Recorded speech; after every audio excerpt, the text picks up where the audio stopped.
Hey, Montez. Hey, Angel. You just turned 26. I did. First week of December on the 7th. Happy birthday. Thank you. How does it feel to be in the second half of your 20s?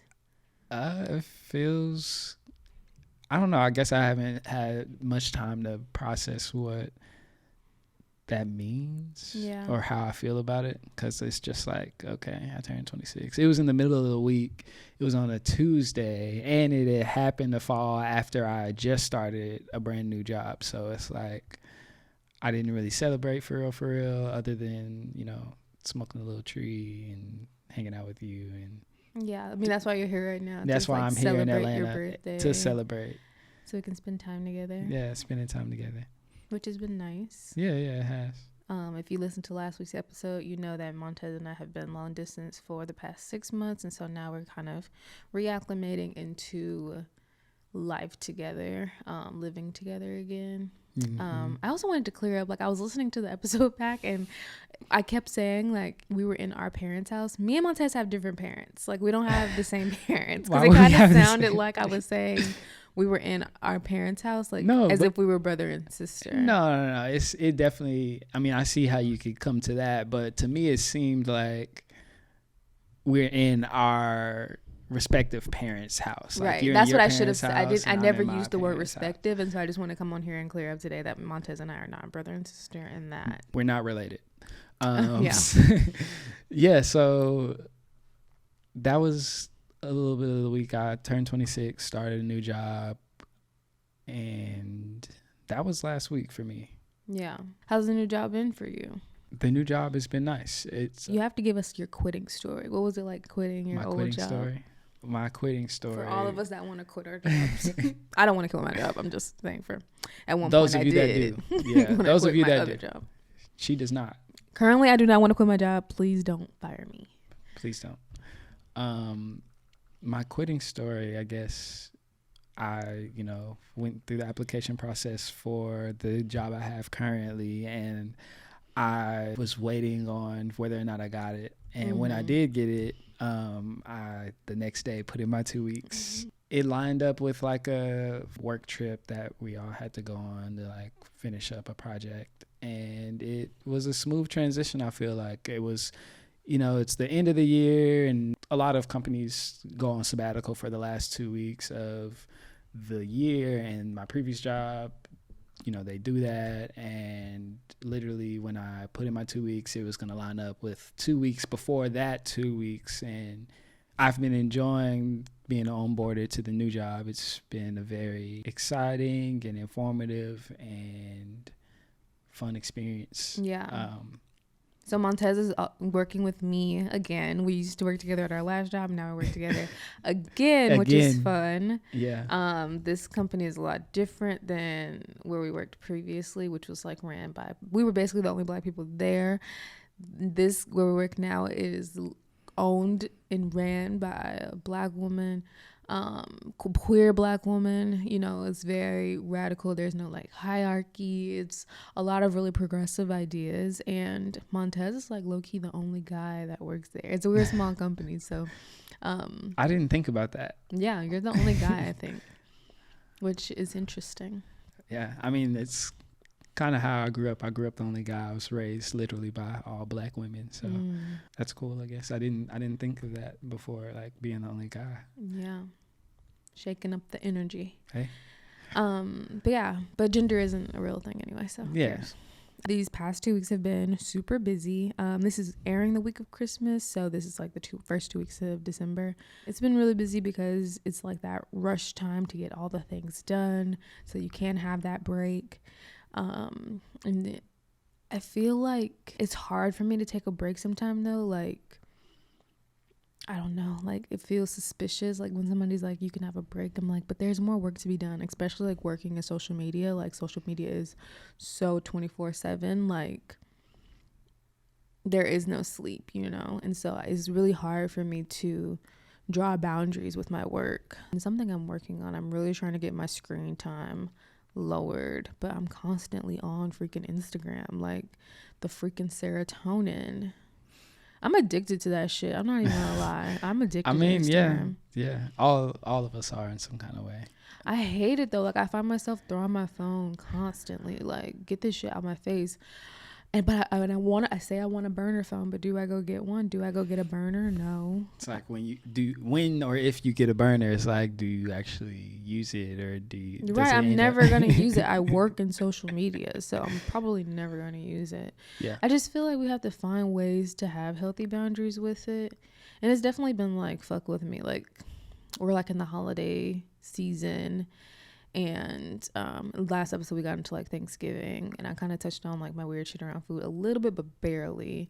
And I feel like just being on Instagram a ton and like being in the holiday season, it's just constantly looking at like all the shit you don't have, and not even just, like people's bodies and wishing you had that, or their Christmas tree and like how they decorate their house or their life, and it's just all these idealistic things that we wish we had. And I'm just trying to like cope with that, so I'm not like constantly jealous. Like I've been freaking so jealous lately, like of everybody. I've been jealous of you. I've been jealous of every freaking body lately, and I don't know what's going on with me. And maybe I think it's definitely heightened by social media, but it's hard. It's like, how do you deal with jealousy? You know. Yeah. Especially when it's like with a partner, or when you have to constantly engage with it through social media because you have to do it for work. So I don't know. It's just something that's definitely been coming up a lot for me this week, is jealousy. And it's just like at the most random things I will find myself getting jealous. Yeah. Yeah. That's what this week has been for me. Just dealing with fucking jealousy. How does that land for you? I understand. It coming up, it happens to all of us. Like I've had my, bouts of being jealous of you, me, and you've been jealous of me in the past. Yeah, I have. You never shared that with me, because in my mind, that was like a character flaw. It's like after being jealous, it's like I'm reminding myself of like, there's no reason. Like we are a team. There's nothing that I can take away from you, nothing you take away from me. So what is there to be jealous of? That's the logic that I kind of flowed through my mind when like a thought like that would, come up, to like recenter and reground myself. And that's a good thought process to have. Yeah, and I also I didn't feel it being constructive to be like, yeah, I'm jealous of you, but I'm over it. I don't know. But I do see how it can be constructive by how you, brought it up and expressed how you felt. Yeah, because otherwise we wouldn't have this Discord. Like you can tell me that a way to get through is just like, we are a team. That is a good way to think about things. We are a team. I think a reason that it's hard for me to like fully accept that though, like for some reason I want to reject it, is because like growing up my grandma would always be like, don't let the right hand know what the left hand is doing, in relation to like her having like secret bank accounts from her husband. Yeah. And I feel like so many Black women deal with that. Like you gotta have your own shit, and I see you out here getting your shit. I'm trying, and I feel like I am getting my shit, but I see you getting your shit too, and I'm like, fuck, I want his shit. I want what he got. But then I'm like, no, you really don't want that. And that's what I always like deal with jealousy too. It's like I look at somebody, like if I see somebody getting married, I'm like, fuck, I need to be getting married. But it's like, do you really want to be married right now? It's like, maybe not. Like, I don't know. Like, I feel like when you can stop and question things for yourself and be like, do you actually really want that? Like, that's actually has been helpful with me with jealousy, because it's so easy to just look at some shit somebody else got and then be like, I want that shit. I want that, yeah. And that's also like, but that's the problem with social media. Yeah, that's what social media does. It makes you want all this shit. It makes you think you want some shit that you really probably don't fucking want. Though Yeah. they do know what the fuck I want with They these know- ads. yeah. Like these ads be hella Because specific. because it's connected to the shit you search, the things you look up on Google, the things that you look at on YouTube. Like it's all They know what the fuck they I want. know it all. You know, it's all connected. I've been getting like Mary Ruth's ads on YouTube. So even What's Mary Ruth? Mary Ruth is like a liquid vitamin company that I found out you are from. into your health shit. I am into my health shit. I'm into all that white people shit. We not gonna call it white people shit though. Health has no color. That's true. But speaking of fucking health, white people bullshit though. Have you seen those videos of that white girl dumpster diving at Whole Foods? No.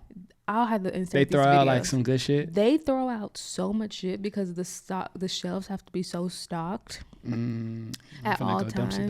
I was thinking that last night. Like I'll put on a fucking hazmat suit just so nothing get on me. But you know, But that's the thing. Like it's not even trash in there. Like they literally throw stuff out that's in still boxes, like yes, packaged. like the stuff is still perfectly good to use. I'll have to show you the video. You'll be fucking amazed. Like it's literally not even expired, and it's because they have to keep the shelves so stocked, and so it's like so much waste. Yeah. So now niggas is just dumpster diving diving Whole Foods. I'm honest, definitely doing that shit. Yeah, we I should feel have like dumpster dive. We spent how much in Whole Foods yesterday? You don't want to know. Like $190.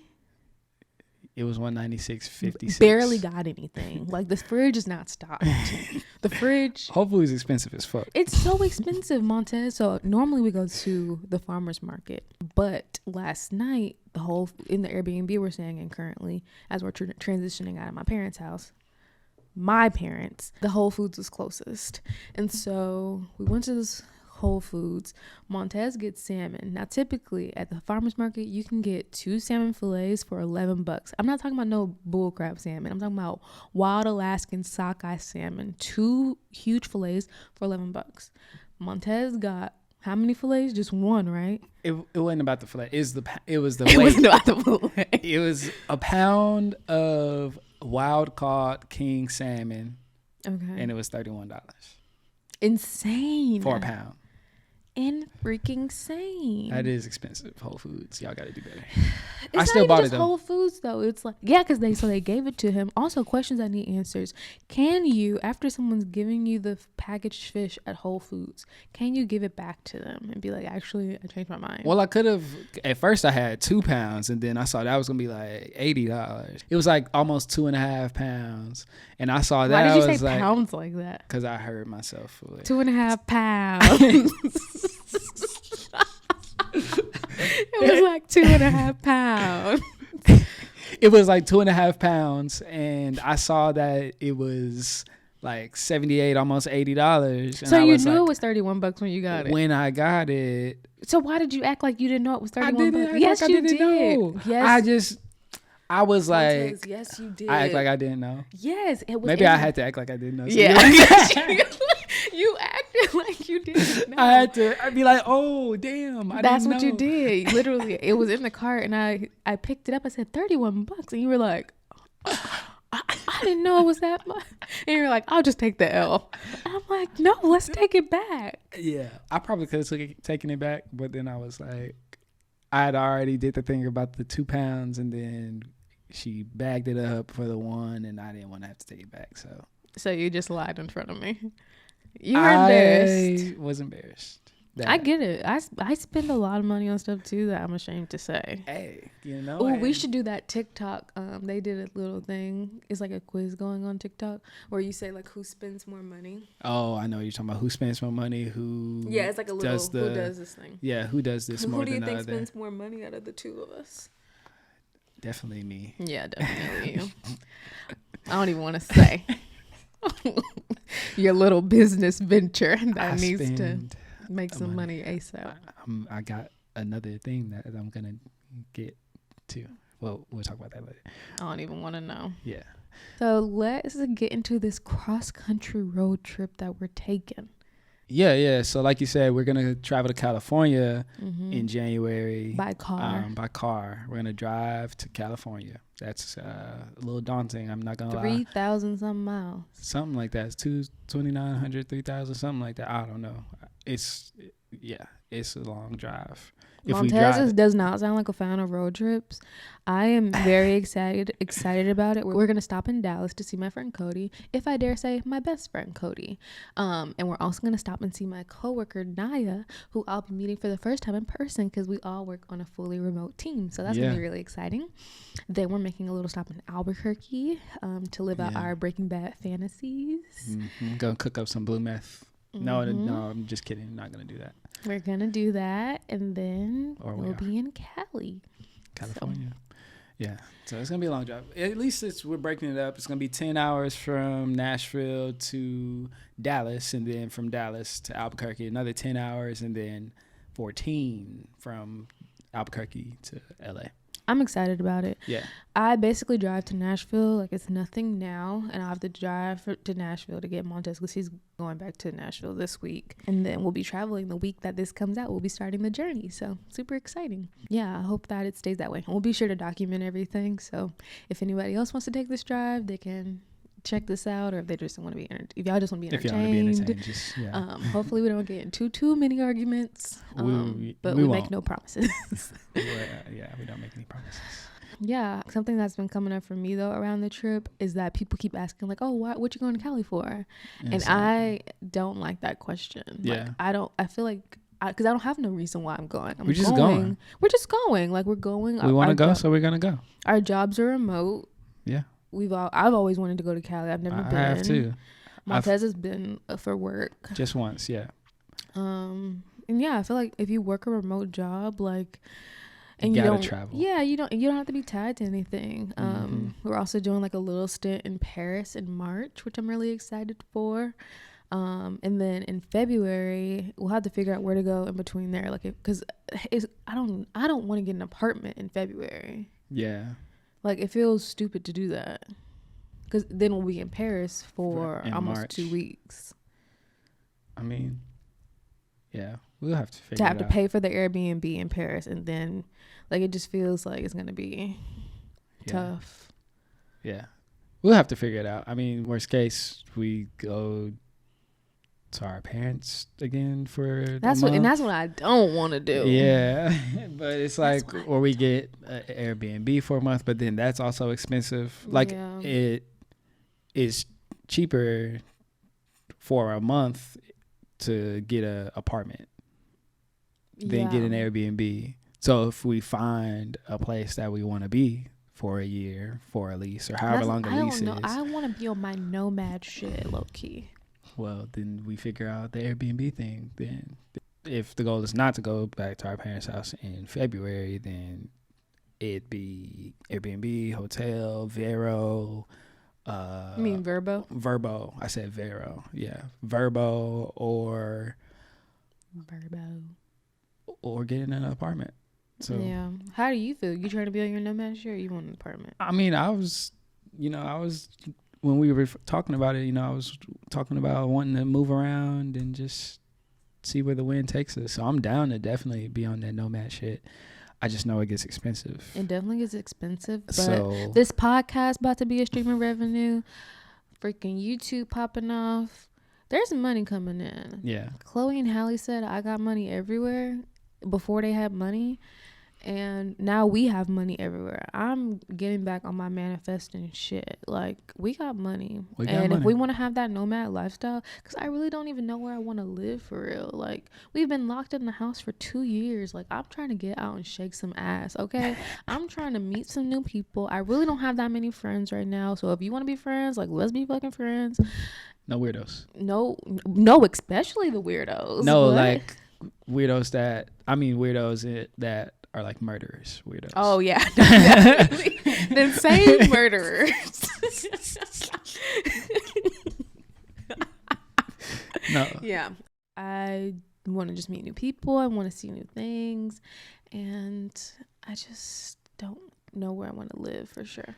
And yeah, and that's the part of us wanting to like move around, and it gets expensive. But I mean, there's options. I mean, there's hostels and stuff like that. Now, they're not ideal. But I'll do a fucking hostel. But it's an option. I'll do a hostel. Yeah. So, I mean, it's something we can talk about and figure out. So, I guess y'all don't know. Y'all don't know if we have an apartment or decide to do a little bit of traveling when February comes. Y'all vote. Y'all decide our lives. Y'all will decide our fate. I ain't trying to be on no Black Mirror shit. You decide our fate. We the masters of our own fate. Click here if you want us to travel. Click here if you want us to get an apartment. The only reason to get an apartment would be to really save money. And we need to save money. And get established and like have a studio. Like there are some upsides to having There's an upside to being rooted somewhere. Yeah. I mean, if I wasn't from Nashville, I would like say, let's do Nashville or do Atlanta or I'm down to stay in Atlanta. do LA or somewhere we haven't been yet that we don't know where we want to stay. So yeah, it's hard being a 20-something, you know, with no kids. With no kids. It's hard. It's so hard. Boo-hoo. Right. We're crying about where to live. Where we're gonna live. Yeah. The world is your oyster. It'll figure itself out. Like, I'm such a person that is like, what's gonna come is gonna come, and it's gonna be what we want it to be.